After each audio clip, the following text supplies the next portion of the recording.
This is the AI-assisted organization podcast hosted by myself, Piers and my co-host and co-founder of Implement AI, Dr. Aalok Shukla. Right, it might be a bit echoey here today because I'm building a new sort of cabin office in my partner's garden when I'm here. The setup wasn't good enough, so I built a 300 square foot cabin just to put my stuff in. So where are you all back in Lisbon? Yeah, Happy New Year to everybody listening. Happy New Year, yeah. I forget it. God, it feels like a long time ago, doesn't it?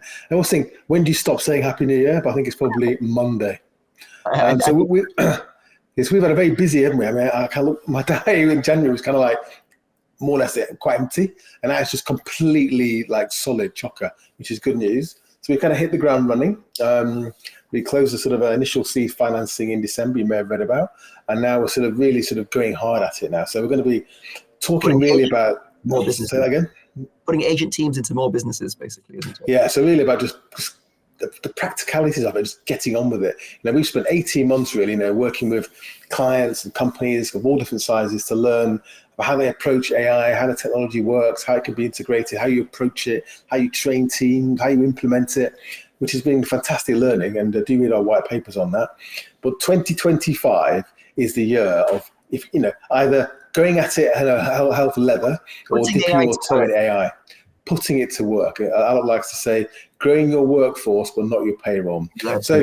So we're going to go through a bit about the realities of AI and AI agents and where they are today, 2025. A lot of noise out there. It's quite important to be able to sort of cut through it and understand what it means for you and your business. A bit about the sort of technological frontier. So you need to understand that this is not if, but, does it work? Yes, but. It works, right? It doesn't do everything yet, but it does a lot of things extremely well. We'll talk a bit about that. And we're going to talk a bit about the practicalities there. What are the blockers, the usual blockers in sort of IT transformation is, data integration, all that good stuff. So we'll talk about that. And then Aalok, a few case studies maybe, things we've worked on. And then to kick off the year, we're doing a webinar on the 23rd of January at 12:30. So if you've got your phone in front of you, if you're looking at this on the screen, you can see there's a QR code there. So 23rd of January, 12:30 to 1:30. Keep it short and sweet. It's called How to Build Your AI Agent Workforce. It's a webinar, and we're going to kind of deep dive into a lot more of this, into a lot more detail. So if you can see that on the screen, click it there. If not, if you go and find us on LinkedIn or even our website, you'll see the information there. Exactly, because if you've got your team members joining, if a new human team member joins your business, you want to make sure that everything's ready for them in a certain way. In the same way, what do you need to do to get your AI agents ready to join your business? And we're going to touch a little bit on that today as well, basically. Yeah, so it's not just us saying this, right? So, and you probably expect the tech giants to say this, but whether it's, the CEO of Salesforce, whether it's the CEO of NVIDIA saying that 2025 will be the year of AI agents, and they've announced some pretty exciting things as well in their sort of recent announcement at the Consumer Electronics Show. Satya Nadella, CEO of Microsoft, he's sort of saying that agents are going to revolutionize software, in many ways replace software. So probably saw Mark Zuckerberg was on the Joe Rogan show saying that, most of their sort of mid-level software developers. Mid-level is quite high. Mid-level is earning quite a lot of money at Facebook. Yes. So the mid-level developers are going to be sort of replaced by AI agents. They're not recruiting anymore. I think it was at Salesforce saying they're not going to recruit any more software developers. So you can see that its capability is accelerating. You've got the CEO of Google as well. He's saying that for 2025, they're focusing very much on their sort of their core AI engines, but also AI agents. So it's coming. And the way to know it's coming is that you've got, Jensen at the CES, the Consumer Electronics Show, talking about AI agents and the exciting new developments at NVIDIA. But at the same time, you've got people saying there will be AI in your fridge. In 2025, there will be AI in your TV from 2025. I'm sure at CES they've already shown these. They have, but they were kind of teasing. I think now they're actually being rolled out. Yeah. So if it's good enough for your TV and your fridge, it's pretty good for your business. Like Alexa, just right? to give you an idea. Like the Alexa ecosystem. There's already. Yeah, I mean, simply it's just been able to communicate with technology, which is, But now we kind of blasé about that. It kind of goes over our head. Oh yeah, whatever. But you think about that 2 years ago, right? That was Star Trek. Yes. And it's here. So that's what we're trying to say is 2025 is the year to start really thinking about having a plan and a strategy. If you haven't done it yet, if your year end wasn't a calendar year end, it's a bit further into the year, make sure you're planning. You've got some resource, you've got some cash, not planning. You've got human resource, time, just mind space, whatever it is, to start thinking about this. I actually wrote one of my newsletter about super intelligence, and I'm going to touch on it today. That's a whole different podcast, but that's coming.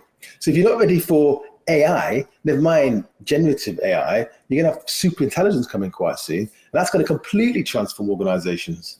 Exactly. And today we're going to touch on, and in our webinar on the 23rd of January, even more detail, like one of the questions people think is like, should I wait for this or should I wait for that in order to do it? But we're going to be talking today about how to get your AI, business AI ready and some of your workflows, because the thing is, once you've got AI plugged into those workflows as agents, as the capabilities develop, it's almost as if your AI employee, AI worker gets a skill upgrade every single time. So the point is not to wait. The point is to integrate it, and you can benefit from all the raises as well, because there's no such thing in this way, if you're approaching it the way that we're talking about approaching it, that you miss out. You actually gain every single time, basically, right?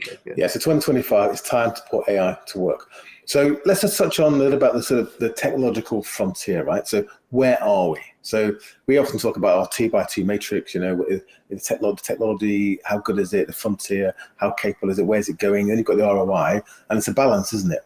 So some clients of ours have done some completely amazing things with technology that's getting there. It's not quite there, but it'll be there in 6 months.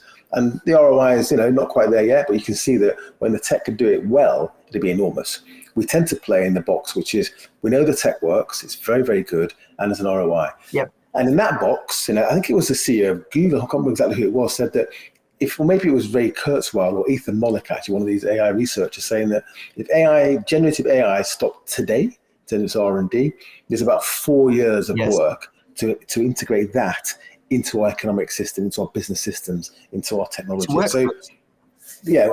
about that, how is that happening? So I'll talk about a few. So a few last year we talked about really are the models are getting better, they're getting faster, becoming more capable. But a lot of news from OpenAI about AGI, the new not calling it O2, are sure. So let's Telephonic get upset. Let's take a little overview of that, right? So if we think about the different models, so when we say models, we're talking about like different AIs you can use, which could be Google's Gemini through Google Workspace, or even Google directly one, or you're looking at Anthropic's Claude, so you can go through Claude AI, or ChatGPT, which everybody uses basically.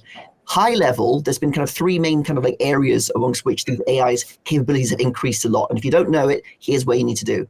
So number one is context window. Basically, how much you can feed into it to understand something, basically, right?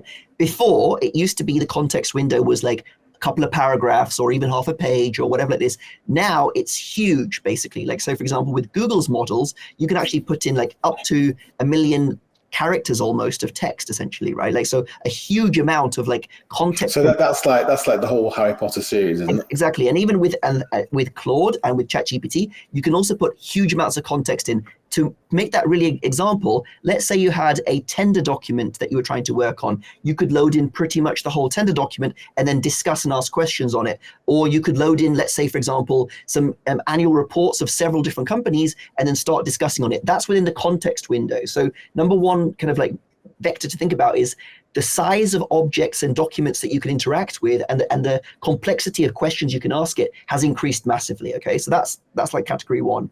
Category two is the multimedia capabilities of it, basically, right? So the multimedia capabilities of the AI models has increased massively. Before they used to be text only, now they also do image as well, but some of them also do video. So for example, the Google models, you can actually load a YouTube video in and you can ask it questions on the YouTube video. This is quite powerful because you could get it reviewing, let's say, for example, security footage or the indoor cameras of a place or anything like this, and you could get it to analyze and start asking questions on some of those things. Also, you've got those real-time audio and video modes from ChatGPT. Make it really simple. You can actually have a mode where the camera is turned on, the AI has a live feed of the camera wherever it's pointed, and you're actually talking with your voice in between, and you can have a conversation. For example, I've seen examples where someone's drawing on a whiteboard and it's asking questions about the problem on the whiteboard and you're talking verbally. So that's the multimedia interactive capabilities of that.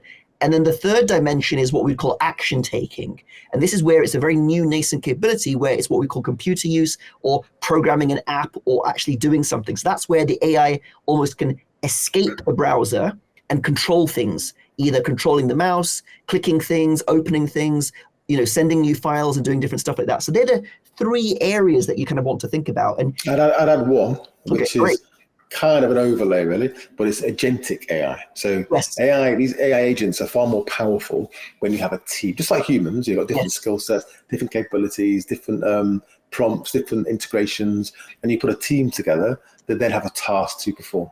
Exactly. So you take those 3 capabilities we talked about, and imagine you've got a senior one, which is like the kind of lead of that project or something, and you've got junior ones who are doing different things. But that already is exceptionally powerful. And then the question you just got to think about is like, how can I put this into my work in my business? Like, for example, this all sounds great, Piers, like all this kind of stuff in Aalok, but how do I actually put that into my business, basically, isn't it? And I think another overlay, because it's not really, is voice. So the ability to multimedia to understand it, but also talk to technology. There's multimedia, yeah, absolutely right, multimodal, but voice. We do outbound call agents, inbound call agents. It's extremely powerful, and then also the value of that unstructured conversational data that you're capturing. So the point we're making here really is people often say that oh, it does this now, does it? Oh, really? That's good, but it can't do this. Okay. But it's nonsense, right? There's so much this technology can do now. And if you start to pilot it, use it, implement it, adopt it, even personally, you'll find that it's transformative. The old phrase used to be, we don't even use 10% of our brain. Have you heard that one, basically, isn't it, right? We're not even using 10% of the AI capabilities right now, basically, isn't it, right? Like, and I think that's the kind of... Not even close. Yeah, and that's the way you want to think about it, basically, because many people are using ChatGPT like a calculator or like a spell check, or like an advanced version of Clippy, basically, right? Like, and it is nuts, isn't it? If someone said to you, 2-3 years ago, you can have a digital worker that will do all of these things, better, cheaper, faster, safer. 24/7. You can basically double the size of your workforce without increasing your payroll anywhere near in a linear fashion. So you can boost your growth, reduce your costs, and become super competitive. And you kind of think, yeah, I'll have a look at it next year. It's bonkers. It's massive equalizer. It's a massive equalizer because before it would be like, only Google or Facebook or, Meta or Amazon would have access to like the cutting edge technology of everything. And if you think about it now, CEO of, of Amazon, Elon Musk, he has an iPhone. He has the same phone you've got, right? He doesn't have a more advanced phone that can do things that your phone can't do, basically, right? He's got the same thing that you've got. You've got access to that technology. Now, in the same way for AI agents and AI workers, just like they can spin up different ones, you can spin up different ones as well, basically. And you have access to the same power that they spent billions... Well, what's quite interesting there, though, that works both ways, Alex. So that competitive edge by having that sort of leveler, large companies now, right, they've always struggled with doing the small things. I've said this many times. They've also always struggled with going after the long tail, personalization, right? Now, very large companies can do that in the same way that your local SME can do it, your local provider, local knowledge and very personal knowledge. So although it's a leveler, it works both ways. And I think there'll be a battle for that kind of middle ground. You'll have small companies can now compete with big companies in terms of what they're capable of doing. They say that, and the opposite. Yeah, 200-person companies can behave like 20-person companies, and 20-person companies can behave like 200-person companies, basically, isn't it? Right? It works both ways. But the thing is, right now, it's about how can you actually have this working in your business in as many workflows in parallel, basically, right? To basically like increase the quality, increase the throughput, and increase the capacity, basically, isn't it? But also, there's a huge amount of noise out there, right? So one of the things you need to understand is you'll hear a lot about AI agents. You'll see a lot of adverts popping up on whatever social media you use, or even LinkedIn, and they're showing agents and little sort of agents, bobbing around with nice haircuts, doing stuff. Very, very careful. What we've learned is that there's a lot of people try these things and come back to us and they say, yeah, it doesn't really work because it's being oversold. Okay, it's important to understand is what can an AI agent do today, and it cannot do a job yet. It can undertake tasks. They can undertake more tasks if you put them together in an agentic kind of workflow, agentic team. But they're not replacing humans in terms of jobs yet. So be careful about being oversold. Also, when someone's trying to sell you something and it's deeply ingrained and it's fully customized, you've got to be very, very careful because the technology moves very, very quickly. So we're trying to build a business where providing this technology and our AI agents and the agentic workflows, agentic teams, and we manage it to a degree to help you really implement it and use it and update it but you want it to be repeatable and to be something that's scalable as well. So just be careful about where you're buying the technology and what the marketing's saying, because a lot of it is they're selling things that don't really exist yet. So that's that section. So let's just talk about on the screen again. We'll put it up again. There's a QR code. So we're going to really, really deep dive into this and be very practical about it in January and Q1 this year. So January 23rd, 12:30 to 1:30, we're doing a webinar, only 1 hour. It's how to build your AI agent workforce. It's a webinar by myself and Aalok, and we're going to really go into how do you start implementing AI? What's the first step you should take? What's the process? What do our frameworks look like? Exactly. How can AI workers join your team? How can they be joining your departments, basically, in a very concrete way? What do you need to do to get it ready to make your first AI worker hire, basically, isn't it, right? Like how they can start producing for you. Because over the course of this year, you want to think okay, if I keep my head count of people the same, but if I increase the number of agents I've got working, your capacity is going to increase and HMRC will be at the same output from you, basically, right? And when we come across a lot of companies and business leaders and business owners that they're a bit sort of like rabbit in the headlights, they don't know which way to go. And we said, okay, let's just take it step by step. Here's a process and a framework. We've got programs as well. And we take them through it. So maybe they do a pilot, for example. Yeah. And by the end of the pilot, they're so shocked with the power of the technology and what it can do that again, it's like, oh, well, I wasn't expecting that. I didn't think it would work. Expecting it to fail, really. And they kind of realize, oh my God, what does this actually mean for my business? I'll give an example. Even with some pilots that we've done with some people, but we found that basically the AI is much more successful in actually uncovering new sales opportunities, and because it works in the evenings and weekends, and then when the normal team during the day try and contact those people, it can't get through, basically, right?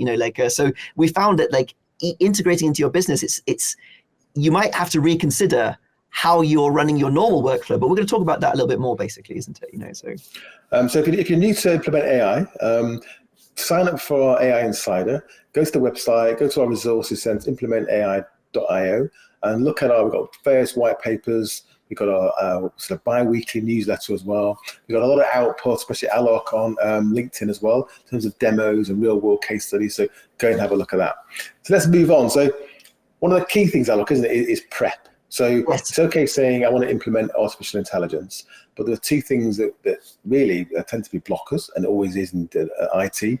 One is sort of data sources, and the other one is that a lot of workforces and people that work for our clients and customers, they've been using applications for years, okay, and we all know the names of them, and they're kind of embedded into their workflows, into their kind of corporate ethos, really.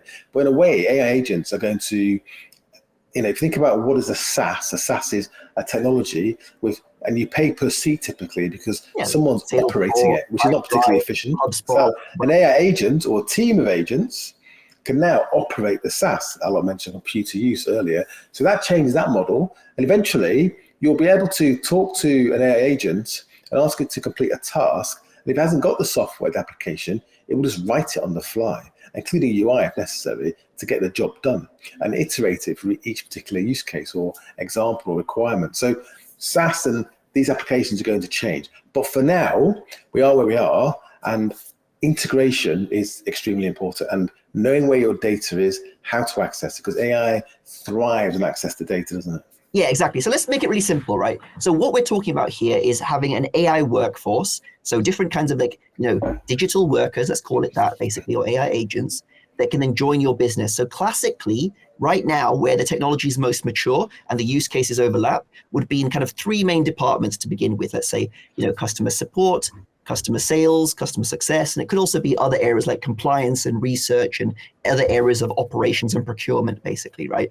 These are the kinds of areas that you want to be thinking about first of all. And then you're moving to the kind of next step. If you're thinking about that, it's like, okay, so how would they work? So basically, AI agents would need to be part of a workflow. So let's talk about what a workflow is. A workflow is going to be where there's a trigger, where something comes in like an email or a document or a file is uploaded, or something happens or an inquiry occurs through your website. Then when that happens, typically a person would normally take over that, where it came into their inbox and they would answer the email, or they would create a record in the CRM or whatever it is.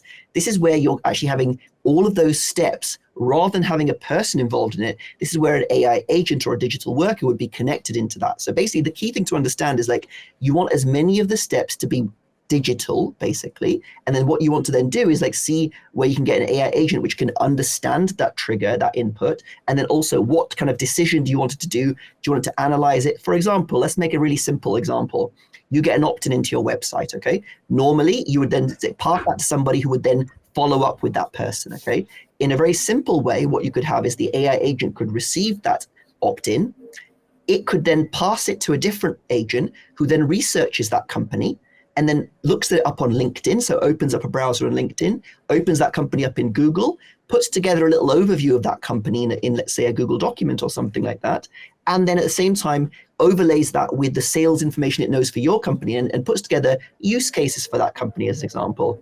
That could then be forwarded to one of your sales reps in Slack, or it could be, within Teams, or it could be by email or a Trello card or something. And these are the things of like how an AI agent can start working in workforces. A different one could be then actually following up with that person by email and then emailing back and forth. So I just want to give you a kind of concrete way to think. Well, I was thinking about there, though, just that one example you gave there about how many different applications, even down to your Outlook, your email application, how many applications someone's logging into, yes, just to almost just transposed information, data. Absolutely. And that's the whole point, right? So there's all these different things. So for example, our AI agent platform can integrate with over 250 different applications to kind of connect things into it. So that's the whole point that you want to understand, is that like, just like a person could be trained on Pipedrive, HubSpot, and different things like this, you also want your AI agents to be able to connect into those different areas in different ways. But I think the key thing we're trying to help you understand is that like, they have to be workflows that agents can do. And it could be, for example, like, let's look at another use case or workflow. Over out of hours call and support. So some businesses have voicemails, for example, right? So the question is like, who is listening to the voicemail in the weekend, an evening, or a Monday morning, and who is identifying all the opportunities? I was talking to a business in Canada that they have over 40 locations, all managed differently. And basically they get referrals over the weekend with voicemails and different things like this. And then they hope that the person who's there on Monday morning doesn't get too distracted with everything, and then remembers to follow up with those people and then type up the details in those voicemails to like log the referrals and recommendations from different places. So here, for example, an AI agent could replace the voicemail, answer the phone, take all the details, immediately transcribe everything, and then update the CRM directly, person to be called with a task Monday morning, Tuesday morning, whatever like that, basically. So these are like how agents can start with the workflows in the very basic way. And then you can add different steps, like actually doing the outreach directly, or phoning people, or whatever, or scheduling an appointment, or doing different things like this. But the key thing to understand here is like, once you've got the AI agent in that flow, then as OpenAI and Anthropic and Google release more powerful models, your agent can continually upgrade. So rather than just doing one thing of research, you could also potentially, put together a document for that person, a personalized PDF, like rather than brochureware for everybody, it could be a personalized brochure for that person. So the key thing here is like, by putting the AI agent into the workflow, then you can benefit from the upgrades as they come, basically, isn't it? Right. And they're also especially getting better when you're looking at a task. What humans are good at is saying, okay, I've got to get this done. So how do I break that down into the steps? What are they? And who's the best person to do it, or what's the best application to use? So they start to think. And what you're seeing now, especially in OpenAI and Anthropic as well, actually, but OpenAI is sort of selling it quite hard, especially with their new model coming out, O3 or Orion, is that they're saying, and you can see it happening. If you use O3, is it O3? No, O1, you can see it thinking. So it's actually working out what are the steps. So if you think about that capability, rather than just do a one-shot answer. Yes. And then it's rolling out those tasks along different agents with different capabilities, integrations, access to real-world data. And then it's letting them get on with their piece. They're reporting back to that kind of manager AI, and then they're reporting back to a human or system, whatever it needs to do. So that is available now. There's a bit of work to get that working into agentic workflows. People are talking about it. No one's really doing it particularly well yet, but during 2025, we'll be doing it well. We're going to see that rolling out. And the point Alok's making, I think, is that for now at least, don't need to worry about completely changing the way you operate your business. No. You're taking what you do, but you're inserting agents to take on certain tasks, or in some cases, insert new tasks that humans just can't do. Great one. analyzing call recordings, right? You might have thousands of them. You are never going to pay a human to go through and listen to them and make notes of missed sales opportunities, compliance, training opportunities. It's not going to happen. And AI can do it. Endless research of the different sort of data sources. So don't worry about changing your workflow. It's about insert the AI where you can. But over time, as its capabilities grow, that capability will spread across the workflow. And eventually, you do have to start thinking about almost re-engineering your workflows, because they won't work in quite the same way as they are with humans. Let's look at an example and build on what you just said, okay? So imagine, for example, you think, okay, I've got like 5 locations and I want to keep, and we've got people that are phoning it into my business, and I want to keep on track of complaints. So I, as the owner of the business or the operations manager, I want to understand what complaints are there and what's going on. Now, the classic way would be to do your catch-up meetings, your daily stand-up with all your team members and say, what's going wrong, what's all that stuff like this. And obviously you're going to do that as well. But let's talk about the call analyst one. You can have the call analyst agent, which is listening to all the phone calls. Every time it spots that there's actually a complaint or a dissatisfaction, it could then be updating a Google document or a Google spreadsheet, which is basically saying that, what the issue is, who the person is, and what the complaint was, basically. And that could be being updated on a regular basis. So then you've got like live almost all the different concerns that you've got. And then you could have that visualized on kind of like a word cloud, or like, for example, a kind of presentation or whatever it is on these are the customer service issues for the week, basically, right? And every week that report could be generated. So that's just another example, basically, right? Like the same thing could be for auditing a particular salesperson's performance, or, like what kind of meetings they had, or different things like this. Again, you could have, like, for example, they're doing their call meetings. It's then taking the Fireflies, or it's the Otter AI, or whatever it is like that, the notes from those, and then it's analyzing it through, let's say, a sales framework that you use, or, any other metrics or any of the details that you want. And it's helping put together a list of these businesses seem the most qualified, or whatever. And again, it's updating the Google sheet that all your sales team work on, or whatever it is like this. So the point is, they can work alongside you. They can connect with you in Slack. You can talk to them on Slack. They can push, notifications to you on Slack as well. So it's really about almost being like exactly where you are on your Google Docs, on your Microsoft Outlook, on your, like Word documents, on your Excel, PowerPoint, whatever it is. It's about being where you are on your Salesforce, your HubSpot, like that, isn't it, basically, Piers, right? So let's give some examples. So we've got clients ranging from 2 million to 500 million in revenue. But just 2 examples. So I think one maybe is do a reactivation to the call agent campaigns. Another one may be sort of data analysis for new revenue opportunities. But let's just do 2 real world examples. Sure. So, for example, a very classic case is reactivation. So we've worked with training companies, roofing companies, like, for example, even recruitment companies where they want to basically reactivate, or even like healthcare clinics. They've got a list of people that have not worked with them for a while, and they want to find out what's going on. And then that's where the AI agent will be given a list. So basically a spreadsheet, just like you give to a person. And then what the AI agent will do is they'll call all those people. It'll then make notes on all those conversations, and it will then show you all the people that are interested, because it does analysis and puts like a yes for those people, right? So what that can then do for you is it can take dead leads or inactive leads, and then you will get as an output all the people that are interested in going ahead. And in terms of a workflow, it can then also create, let's say, Trello cards or a Google document or whatever like that for your sales team to then be able to follow up with. That's one example of a kind of like reactivation workflow, basically, right? And that, we're not just saying that, it works. Yeah. It's blown the minds of some of our customers, isn't it? Yeah, and even like it have 4-minute conversations, and like with English native speakers. Like, for example, some of the people that we talked, for example, with one was a training company. You're dealing with very high net worth and very sophisticated people it was talking to, and finding out, what kind of, different investments they've got and different things like this. And it was understanding all that context from it. Or in other situations, it was able to understand planning permission, or, the state of construction projects and different things. Or in other situations, it understood nuances of healthcare treatments and, suitability for certain things, or time periods for procedures and stuff like this. So it can be very, very powerful in all those different areas, because we help set up the AI so it understands all the things your team, would want it to know. So you don't need to do any of that stuff. And then do another one. So another big one is, which people often forget, is data analysis. So seeing the unknown, seeing things in your data, your customer relationships that humans have just missed. So there's two scenarios. So for example, with one business that we're working with, like they've got, like, for example, different, I'll have to anonymize a little bit.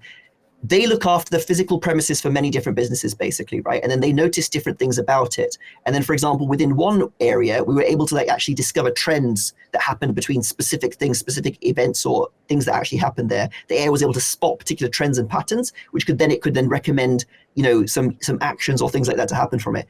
Or another situation, for example, where it's a healthcare application, it would analyze different patient actual, you know, conditions and diseases, and what it would then be able to do is then it would be able to identify people that fit a specific criteria of being available for a particular service, which is only for those conditions, basically, and then it helps them contact those people, so that it can drive like an £18 service for that. So that's like a £4 million new revenue opportunity, basically, right? And that's working. That agent is working, you know, every single day, twice a day, basically, to process loads of different people, basically. So so the whole thing about, you know, big data warehousing, you know, it was always like big company thing, but now, so if you've got quite a small business, your data now another example. becomes extremely valuable, isn't it? Yeah, so there's another business, for example, that they do basically like manufacturing of like specialist appliances in the medical sector, essentially.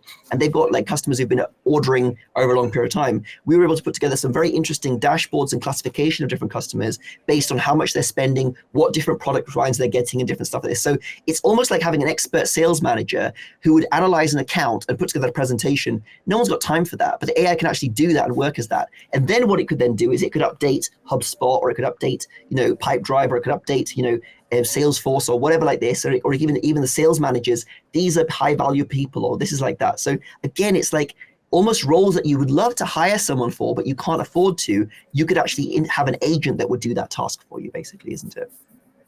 So as you can tell, especially Aalok, we're very excited about 2025 and the possibilities for this technology and for getting it out there, really, and kind of putting it to work. So we try and keep these short and sweet. We're up to about 32 minutes. So we're going to save a lot of the sort of our powder, really, for our webinars. This is really a call to action. If you've enjoyed what you've heard and want to learn more, then please do share this podcast as well. But I'll put the thing up again if you're looking for on YouTube. So 23rd of January, 12:30 to 1:30. We've got a webinar, myself and Aalok will be leading it, how to build your AI agent workforce. And as we're saying, this is the year you have to take at least one step, whatever that looks like for you and your business, into looking at this technology. Because I know we say this a lot, and you know, implement AI before your competition does, but this is going to become a reality. And the faster this begins to move, people are kind of on that ship, on that train, whatever you want to call it, whatever vehicle you choose. They're going to get to the point where if you haven't really started working on this, it's going to become more and more difficult to catch up. And we're talking about AI, not AGI, general intelligence, which OpenAI is saying they have almost. It's going to be there within probably 24 months, a couple of thousand days, Sam Altman says. We're not talking about ASI, which is also talking about could be here within a couple of years, 10 years tops. Yeah, digital Einsteins. Yeah, that will transform everything. Our business, our lives, society, the lot. All we're talking about here is how do you use this incredible technology that's available today to transform the way you operate your business and serve your customers and create value for your stakeholders. So if you're new to this podcast, sign up for AI Insider newsletter. If you're listening to this, go to our find us on LinkedIn, myself, Aalok, or the Implement AI LinkedIn page, and you'll see some adverts and some links to sign up for our webinar. Read our white paper. It's got a great one. It's on our website in the resources section called How to Putting AI to Work, which is a great white paper, which we're going to cover a lot of in the webinar. And just do something. Embrace this technology, and we're here to help you. We've spent nearly 2 years now doing this sort of, what we're now, number 55 on a podcast, or 56, 55 on our podcast. So interesting times, fascinating times, and really is a huge opportunity. And we're getting great feedback, actually, which is really nice to see, actually, from the content we're putting out, which we try and keep it real. So that's it for today. We'll see you on the 23rd of January, 12:30 to 1:30 on our webinar. Anything to add, Aalok? No, that's all good. All right, we'll see you then. This is Piers and Aalok, the AI Assisted Organization podcast. We'll see you on the 23rd. See you then.